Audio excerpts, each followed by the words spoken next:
Le baptême, c'est la restitution de la vie divine dans l'homme. Alors, nous avons la vie divine. Mais il ne nous a pas redonné la divine volonté, la volonté divine.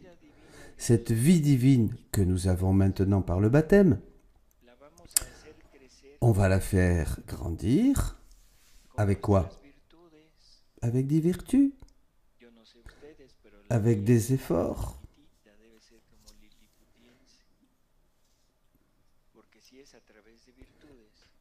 Mais on va faire grandir cette vie divine avec des vertus, mais elle va rester très petite. On ne l'a pas fait grandir à la hauteur qu'elle devrait. Dieu ne peut toujours pas réaliser son plan, la finalité de son plan, la finalité de toute la création, qui reste en suspens. Vous comprenez? Donc il y a quelque chose d'autre. Dieu doit faire encore quelque chose, l'ultime chose même, et ça, il nous le dit déjà, il nous l'annonce déjà dans l'Évangile, à la Sainte Seine, après avoir prêché pendant 3 ans, après avoir institué ses apôtres, fondé son Église, les sacrements, etc. Voilà, ses apôtres étaient prêtres. Après tout cela, il dit, j'ai encore beaucoup de choses à vous dire, mais pour le moment, vous ne pouvez pas les porter.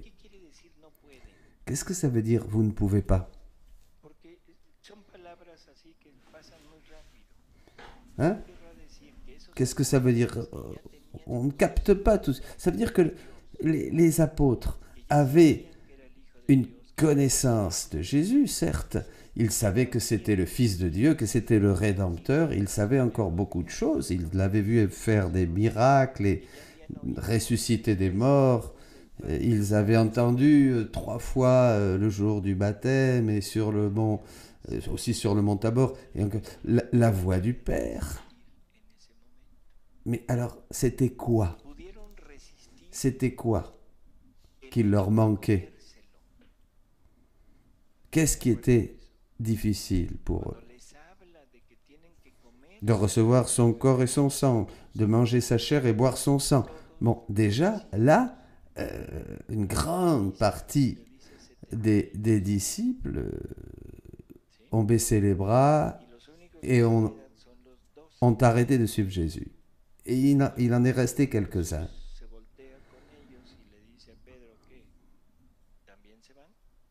Jésus, même à ce moment-là, se retourne et dit à Pierre, « Et vous aussi, vous allez me laisser ?» Non, non, non.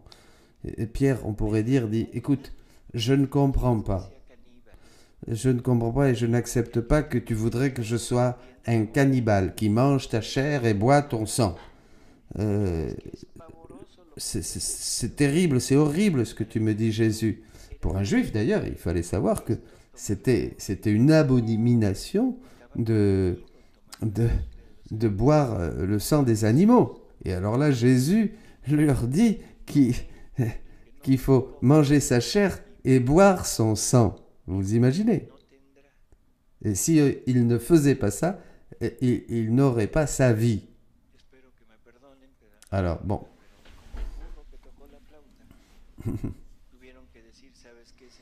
Ils ont dû dire à Jésus, tu sais, Seigneur, bon, écoute, hein, mais tu as les paroles de la vie éternelle.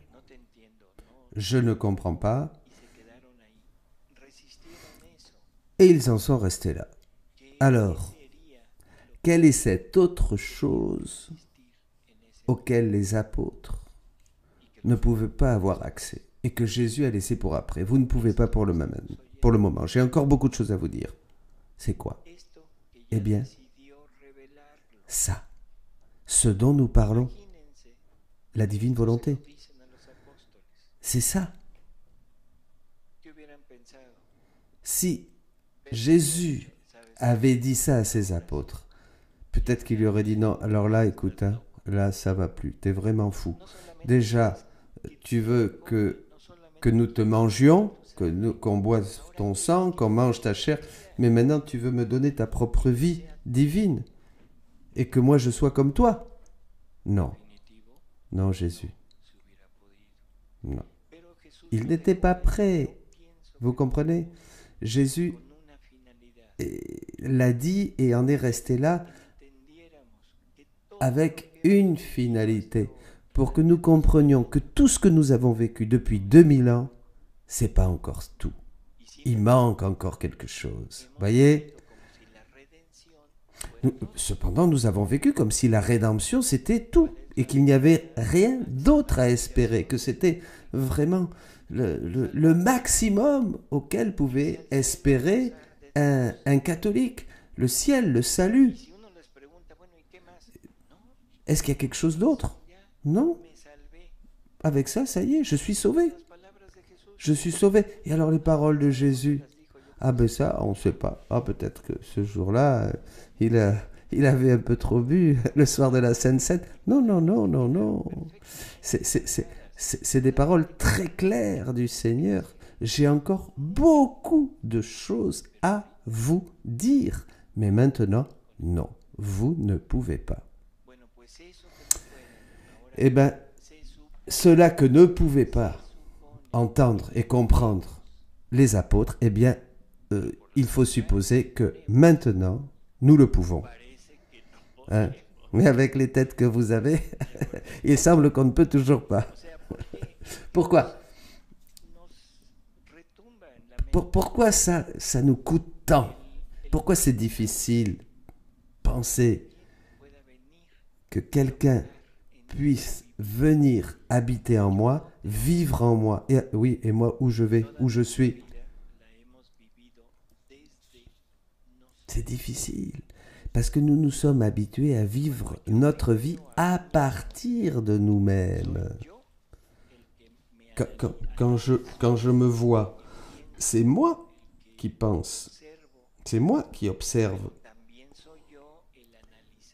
Mais c'est moi aussi qui m'analyse, c'est moi qui me pense, c'est toujours moi, moi, moi. Vous comprenez? Moi, moi, moi. Et ça me paraît, je ne veux pas dire impossible, mais inconcevable de partir, de démarrer de quelque chose qui ne soit pas moi.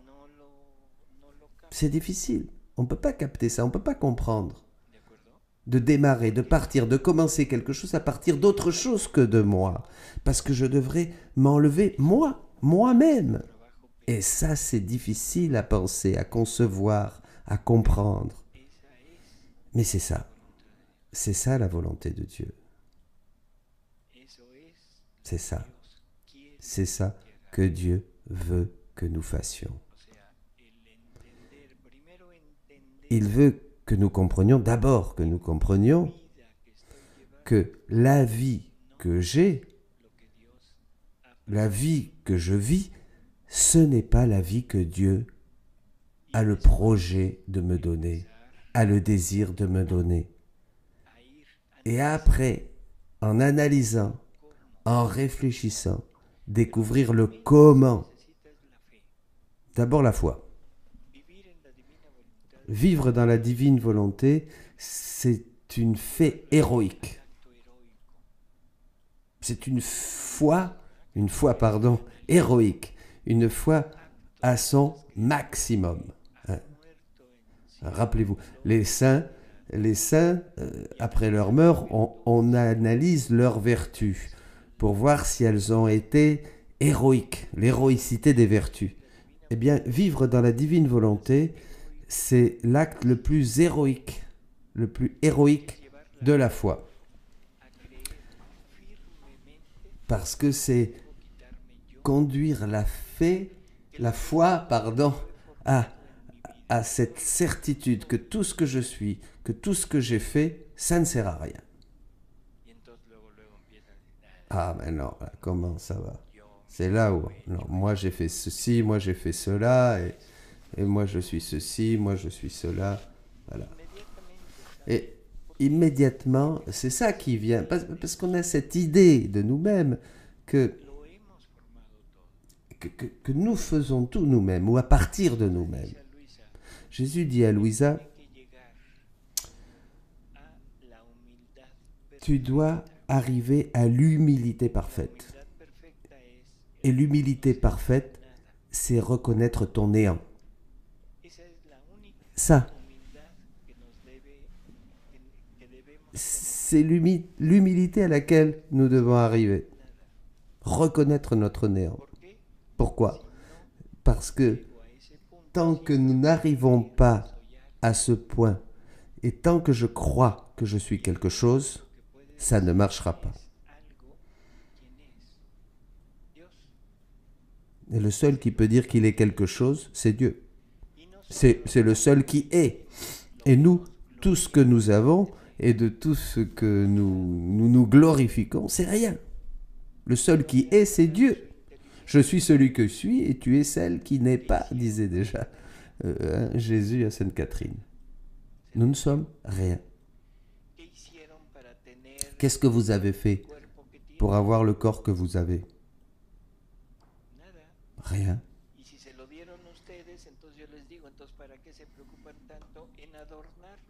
Et si on vous l'a donné, ce corps, pourquoi on se préoccupe tellement de satisfaire et de donner tant de choses à ce corps? Vous voyez, on est toujours avec cette attitude de croire que nous-mêmes, nous avons fait quelque chose.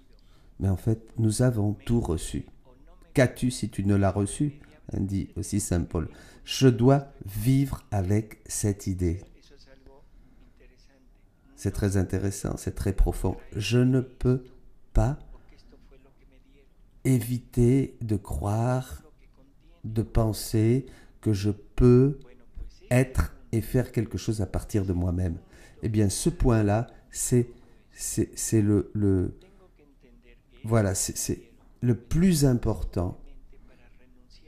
Il faut penser que tout ce que j'ai, ça m'a été donné pour y renoncer justement et arriver à la vie divine. Eh bien, ça c'est difficile.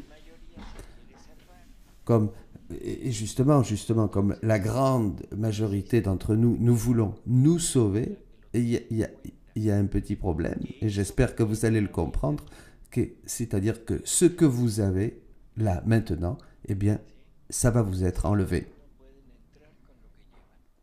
Au ciel, on ne peut pas entrer avec ce que l'on a. Et qu'est-ce qu'on a? Une vie humaine. C'est tout. Une vie humaine. Eh bien, cela va devoir disparaître. Ça va nous être enlevé. Et où? Eh bien, au purgatoire. C'est ça. Au purgatoire, nous allons être dépouillés de cette vie humaine pour pouvoir recevoir cette vie divine, et Dieu ainsi va pouvoir nous conduire à la finalité pour laquelle nous avons été créés. Vous comprenez? L'unique manière de pouvoir permettre à Dieu, écoutez bien ce que je dis, permettre à Dieu de réaliser son plan et la finalité pour laquelle nous avons été créés, c'est en acceptant cet échange de vie. Et dans cet échange de vie, eh bien, on va trouver justement tout ce que nous disions, c'est-à-dire je vais comprendre, nous allons contenir tout ce que Dieu est. Hein. Voilà. À tous, vous savez, ça nous coûte quand on entend parler de cela pour la première fois. Hein. Devoir abandonner toutes mes vertus, tout ce que je suis, tous les efforts que nous avons faits, ça dérange, parce que nous nous sommes tellement efforcés d'imiter les grands saints, nous sommes tellement efforcés d'être vertueux, pour nous approcher de Dieu, et que Dieu même les a récompensés. Regardez combien il a récompensé les grands saints Et, et Jésus dit à Louisa, j'aime tellement, et c'est tellement important pour moi, cette vie dans ma divine volonté, que j'enlèverai, je vais faire disparaître toutes les autres saintetés qui sont à base de vertu, pour n'avoir que la sainteté dans ma divine volonté. Jésus dit ça. Les vertus sont humaines. Les vertus sont des actes humains qui, avec la grâce de Dieu, essayent d'imiter Dieu. La vie divine, c'est différent. La bonté divine, est très différente de la bonté humaine. Jésus est généreux, bon à la manière humaine. Non, il est la bonté même. Il est. Jésus a de la pureté. Il est pur. Non, il est la pureté. Jésus a de l'amour. Il est l'amour. Voyez ? Tout ce que nous imitons trouve sa source. Tout ce que nous imitons pour être vertueux trouve sa source en Jésus. Alors, nous, avec tous nos actes humains, nous avons essayé d'imiter Jésus, mais nous sommes restés très loin. Et quand nous arriverons au ciel, si nous y arrivons, nos vertus vont être mesurées et calculées, évaluées, le dit Jésus dans le livre du ciel. Et ils vont nous comparer, vous vous rappelez dans les aéroports, par exemple, vous avez votre petite mallette, et puis pour pouvoir, il dit attends, si elle n'entre pas là, vous la mettez dans cette petite caisse pour voir, et nous allons, pour voir si elle rentre, si elle est dans la bonne mesure, et nous allons arriver avec nos vertus, et ils vont nous dire, voyons, mesurez. Et qu'est-ce qui va mesurer nos vertus? La vie divine, Jésus. Quand est arrivé même Saint François au ciel, et Pierre, on lui a dit, bonjour Saint François, qu'est-ce qu'il y a? Mais voilà, je suis là. Je suis François, Saint François. François d'Assise. Quel François? François d'Assise.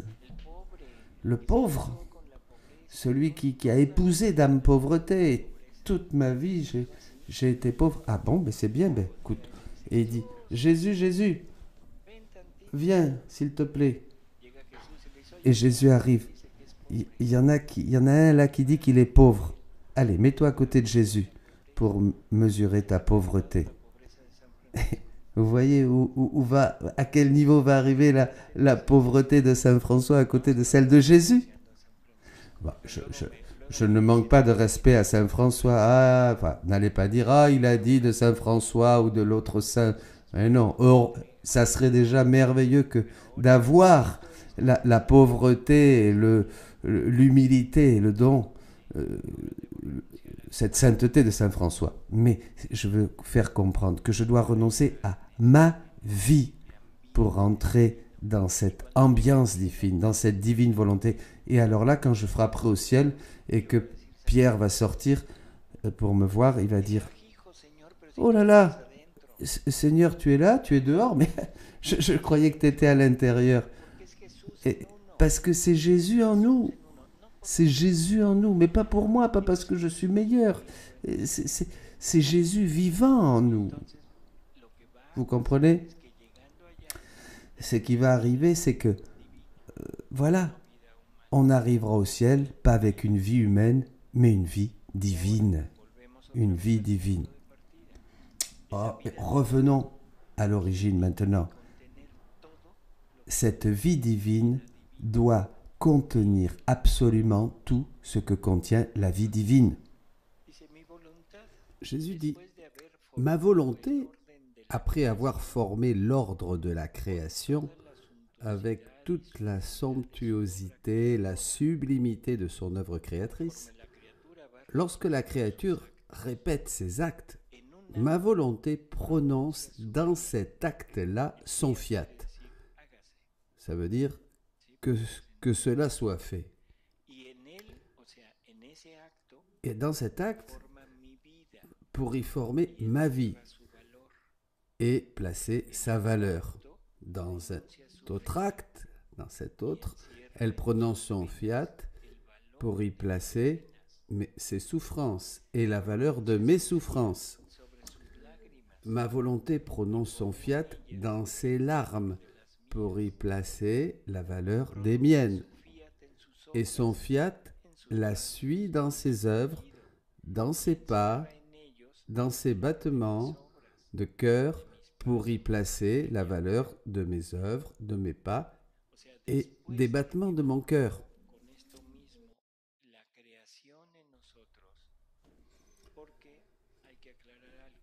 Il faut comprendre quelque chose. Quand on dit la création en nous, c'est pas que le soleil va être enfermé en nous.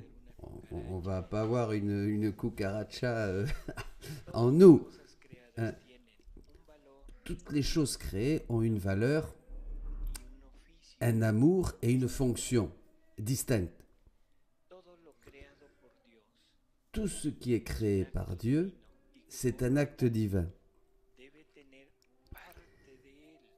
Et donc, puisque c'est créé par Dieu, ça fait partie de lui. Donc il y a quelque chose de lui, un amour, une valeur et une fonction. Le soleil, par exemple, le soleil a une valeur, une fonction et un amour. Un simple clin d'œil peut avoir cette valeur d'une des œuvres de Dieu. Lisons ce beau texte. Tu ressens jusqu'où peut en arriver son amour. Mon fiat a créé la création et à chaque chose créée, il assigne une valeur, un amour, une fonction distincte de façon à produire un bien distinct pour les créatures, si bien que le ciel a une fonction et un amour qui lui appartiennent en propre. Le soleil, le vent, la mer en ont une autre et ils accomplissent des fonctions distinctes. Et ainsi de suite pour toutes les choses créées. Tu ressens maintenant ce que fait ma volonté pour la créature qui vit en elle. Tout ce qu'elle fait lui appartient, de sorte que dans un acte, un clin d'œil, elle place la valeur, l'amour et la fonction du ciel, et elle donne à la créature l'amour et la valeur du ciel. Dans un autre acte, ma volonté prononce son fiat et elle y place la valeur et l'amour qu'elle avait en créant le soleil, et elle lui fait remplir la fonction du soleil. Dans un autre, ma volonté place la valeur du vent, son amour dominant, et prononçant son fiat, lui fait accomplir la fonction du vent. Dans un autre encore, ma volonté place la valeur de la mer, et, prononçant son fiat, lui fait accomplir la fonction de la mer, et lui donne la vertu de murmurer toujours amour, amour, amour. Bref, il n'est pas un acte de la créature où ma volonté ne prenne plaisir à prononcer son fiat. Donc, le clin d'œil, même si ce n'est pas le soleil, il reçoit dans la divine volonté la valeur, la finalité et la fonction du soleil. Tous nos actes. Dans un autre acte que nous faisons, ce sera l'amour, la valeur et la fonction d'un arbre. D'accord? Alors, vous allez me dire, mais que c'est bizarre, comment un arbre? Eh oui, rappelons-nous les paroles de Saint Paul. Toute la création gémit dans les douleurs de l'enfantement. Vous imaginez un arbre, un pin en train de crier? Non. Mais vous avez vu par contre une personne qui est en train d'accoucher. Vous imaginez un arbre en train de crier comme une personne qui accouche? Alors, pourquoi toute la création gémit dans les douleurs de l'enfantement? Parce qu'elle a quelque chose dedans. La femme, quand elle accouche, elle a quelqu'un, elle a un enfant qu'elle veut mettre à la lumière. Et elle souffre et elle fait un effort, vous comprenez? Eh bien c'est la même chose. Ça fait mal. Voyez? La création l'oiseau, le soleil, le chêne, tout ce qui est créé gémit dans ces douleurs de l'enfantement. Mais c'est une douleur très spécifique. C'est pas seulement une douleur. Non, une douleur d'enfantement. Donc il y a quelque chose qui veut sortir de l'intérieur. Et ce que chaque chose créée veut sortir de cet intérieur, c'est l'amour. L'amour que Dieu a pour nous, pour l'homme, puisque tout a été fait pour l'homme. Et cet office, cette fonction de la chose créée, et cette valeur, tout ça, tout ce que contient la chose, les choses créées, c'est pour l'homme. Et ces choses peuvent être mises en nous, pas matériellement, mais comme une valeur, comme un amour, comme une finalité. C'est merveilleux. Et après avoir mis sa création en nous, il veut mettre sa vie. Et c'est pour ça, relisons au milieu du paragraphe ce que nous dit Jésus. Ma volonté prononce son fiat dans ses larmes pour y placer la valeur des miennes. Et son fiat la suit dans ses œuvres, dans ses pas, dans ses battements de cœur, pour y placer la valeur de mes œuvres, de mes pas et de mon amour.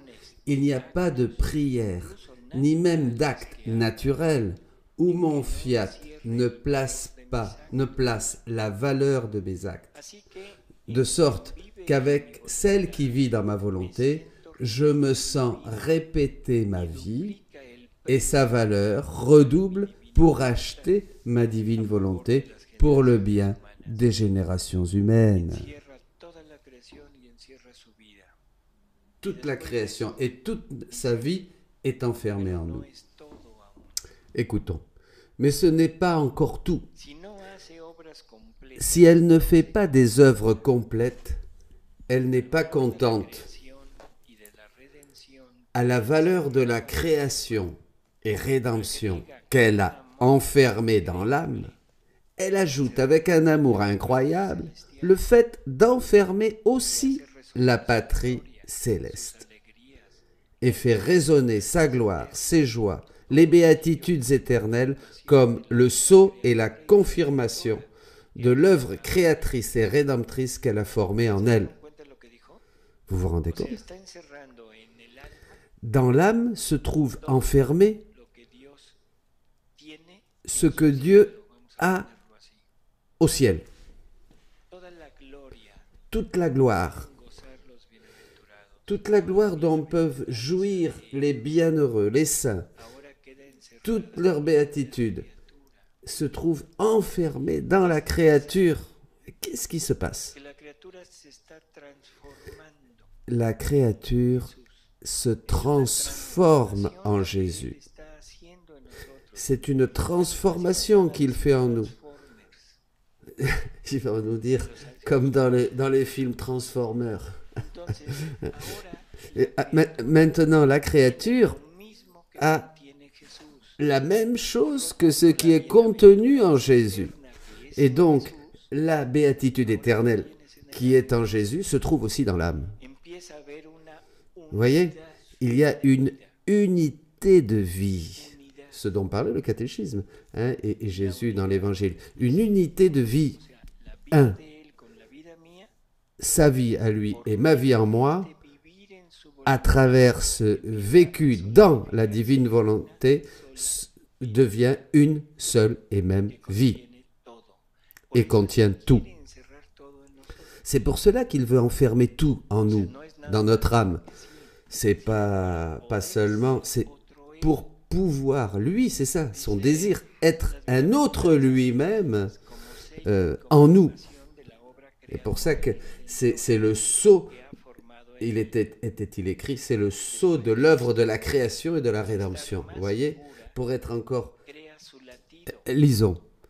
Après cela, afin d'être encore plus sûr, elle crée son battement, sa respiration, et fait circuler sa vie plus que le sang, sa lumière, et comme dans un triomphe, lui donne un nom nouveau et l'appelle mon fiat.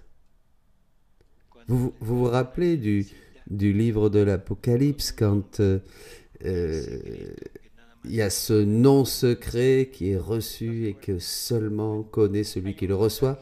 Il y a un passage, on peut trouver ceux qui triomphent, ceux qui arriveront au ciel recevront ce petit caillou où est écrit un nom nouveau.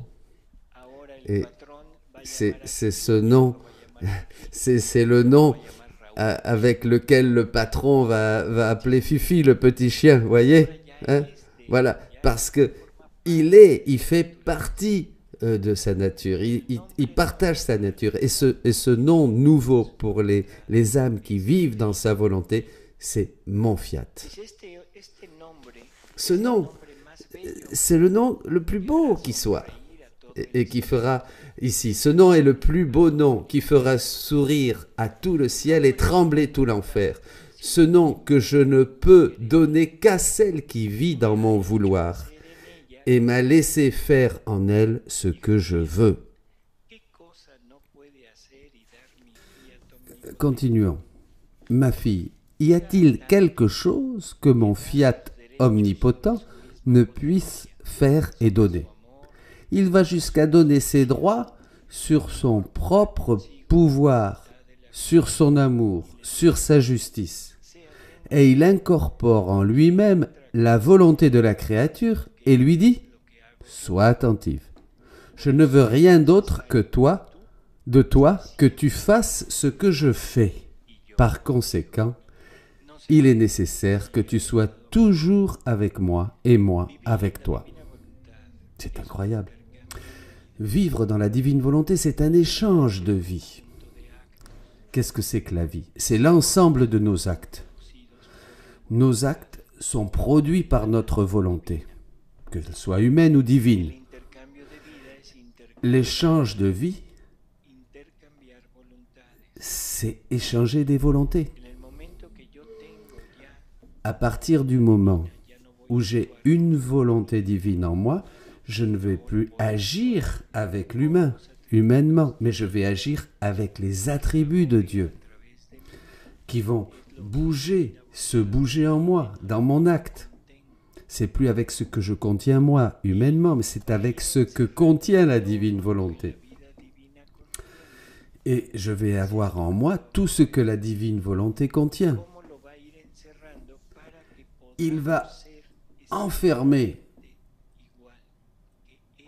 mettre en nous tout cela pour que nous puissions être exactement comme lui et avoir avec lui une relation d'amour, d'égal à égal. Prenons l'exemple. Si vous voulez avoir une relation d'amour avec quelqu'un, une relation normale, on se donne des cadeaux, et que vous voudriez faire un cadeau avec la personne la plus riche du monde, avec Bill Gates, par exemple. Il voudrait vous donner, toute sa richesse, toute sa fortune. Et vous allez correspondre avec ce que vous avez. Ben oui, bien sûr que vous allez correspondre. Vous allez lui amener, je sais pas moi, un éclair au chocolat, un petit jouet, quelque chose à Bill Gates. Voilà. À l'homme le plus riche du monde. Avec tout votre cœur. Et quand il va recevoir votre éclair au chocolat ou votre petit cadeau, il va dire « Oh là là, ce que j'ai toujours rêvé d'avoir. » Dieu veut que nous lui donnions tout ce qu'il contient, tout ce qu'il est. Et là, il y a une vraie relation d'amour, un échange de vie. Vous comprenez? Dieu veut être aimé avec son propre amour.